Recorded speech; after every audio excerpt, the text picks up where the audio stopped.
Assalamualaikum. This is Ravirshid and you're watching RR Lectures. Today I will be talking about the subject of philosophy as an optional ये कैसा है. First I used to run away from this subject और मुझे लगता था कि पता नहीं कौन सी मुश्किल philosophy होगी. And now when I made up my mind और मैंने उसका western portion कर लिया western philosophy का and I have come towards Islamic philosophy. तो मुझे ये चीज़ अंदाज़ा हुई कि कोई भी सब्जेक्ट जो है ना एज सच इतना मुश्किल नहीं होता और कभी-कभी हमने वो पढ़ के ही न देखा होता है कि हमारा उसमें इंटरेस्ट जो है ना वो डेवलप हो और हमें पता नहीं होता कि वो किस तरह का है अनलेस एंड अनटिल हम उसको ओपन करें और कुछ चीज़ें उसमें से पढ़ के देखें। ऑब्वियसली स्टार्टिंग में जब आप क्वेश्चंस देखते हो पास्ट पेपर के तो बिल्कुल एक नया सब्जेक्ट हो तो वो एक सर पे से गुज़र जाता है आपके। But eventually when you start reading तो वो एक ईज़ी जो है ना वो लगने लग जाता है। अगर आपका उसमें इंटरेस्ट डेवलप हो जाए या आपको पढ़ते-पढ़ते उसमें से कोई ऐसी चीज़ मिल जाए जिसमें आप जो है वो रिलेट कर सको चीज़ों को। So this happened with me in philosophy.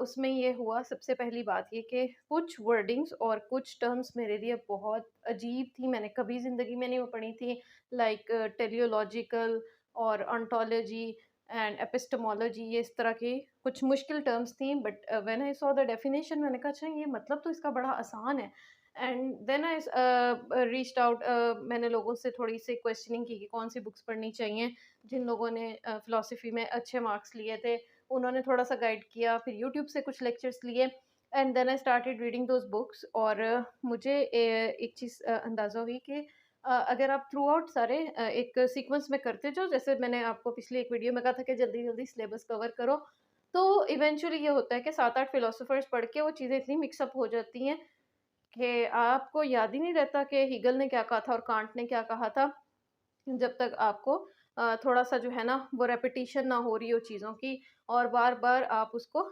Visually revise ना करो।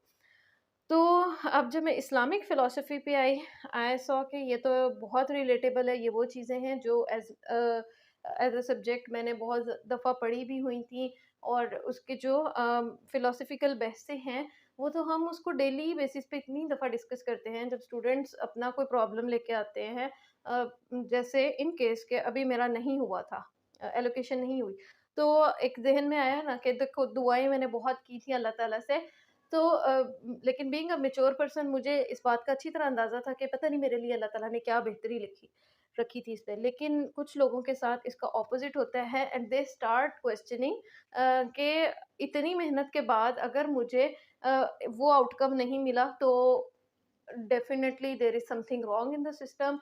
क्या जो है निज़ाम अच्छा नहीं चल रहा एंड बाय निज़ाम आई मीन के ये जो है वर्ल्डली अफेयर्स जो हैं इसको कोई गाइड करने वाली हस्ती है या नहीं, वो यहाँ तक बच्चे चले जाते हैं। And some people they literally said me on this on my face as well.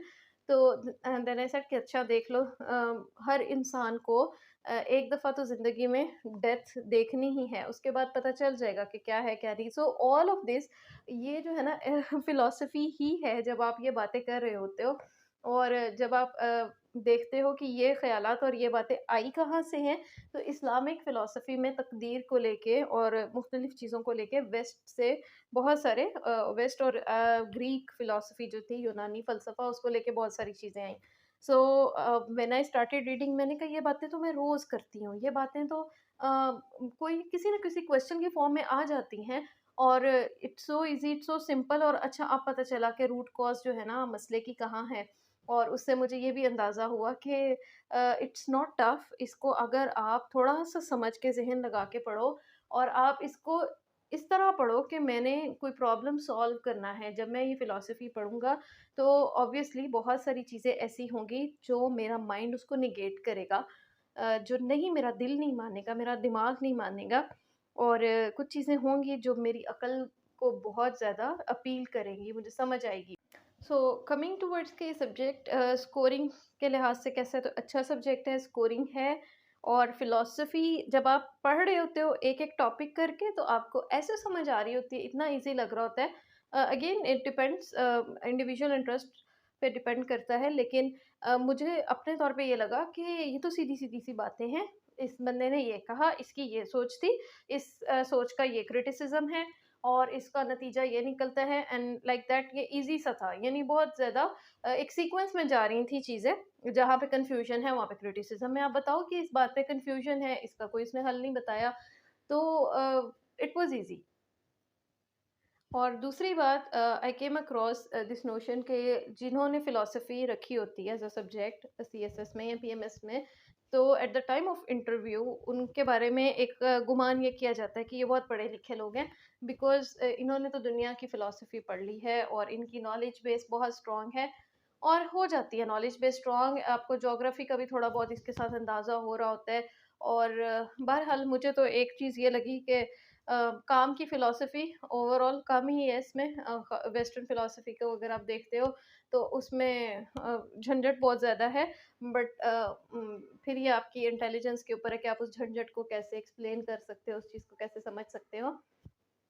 और जहाँ तक फिर इस्लामिक फ़िलॉसफ़ी की बात है, तो यू एन्जॉय रीडिंग इट। इसमें पहले तो इल्मुल कलाम है, अहलुल कलाम है जो मुख्तलिफ़ इंटरप्रिटेशंस करेंगे। फिर इस्लामिक फ़लसफ़ा आ जाएगा।